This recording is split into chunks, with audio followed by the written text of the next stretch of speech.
Well, the Tour de France concluding on Sunday, and so every kilometer between now and then is especially important. Today, stage 19, shaping the race is not just the competitors, but cows, diseased French cows. Organizers had to shorten today's stage because of an outbreak affecting cattle. The stage distance has been cut from 130 kilometers to 95 kilometers, with 2 of the 5 planned categorized climbs dropped. For more, we can speak to James Vasina, standing by in Bour Saint Maurice. Hello to you, James. It's a do or die for Jonas Vingegaard. Absolutely, Will. This is the moment for him to try and make a comeback or perhaps save face. But that challenge has indeed, as you mentioned there, been turned even more difficult. This with the shortening of the race by just over 30 kilometres, 35 kilometres shorter than what was expected. The reason for that being an outbreak of an infectious skin disease among a cattle herd in what would have been one of the major climbs, one of the first major climbs in this stage.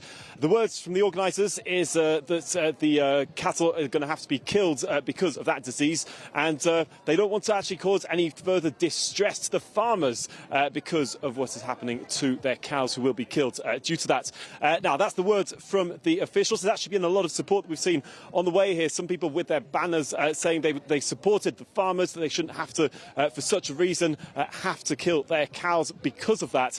So as you can imagine, this is a very mountainous region here in the Alps, and there's been a lot of support towards the regulations that they've had to go through. That's the reason as to why today's stage has been shortened, making it indeed more difficult for Jonas Vingegaard to try and make a comeback. Why? Because that first climb would, of course, tied the riders just a little bit more into that. There's still, though, going to be 2 major climbs, 2 hors category climbs to go through. For the last of which will be going, before they go through Bour Saint Maurice, where we are right now, we'll be taking them to La Plagne, to the summit finish of La Plagne, over 2,000 metres in elevation.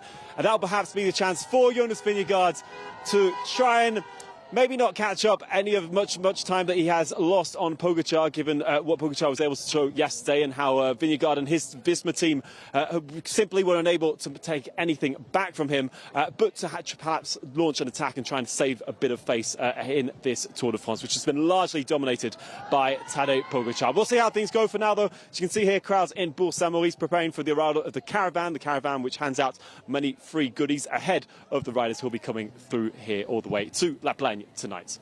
All right, James. Thank you very much. James Vasina reporting from Bour Saint Maurice.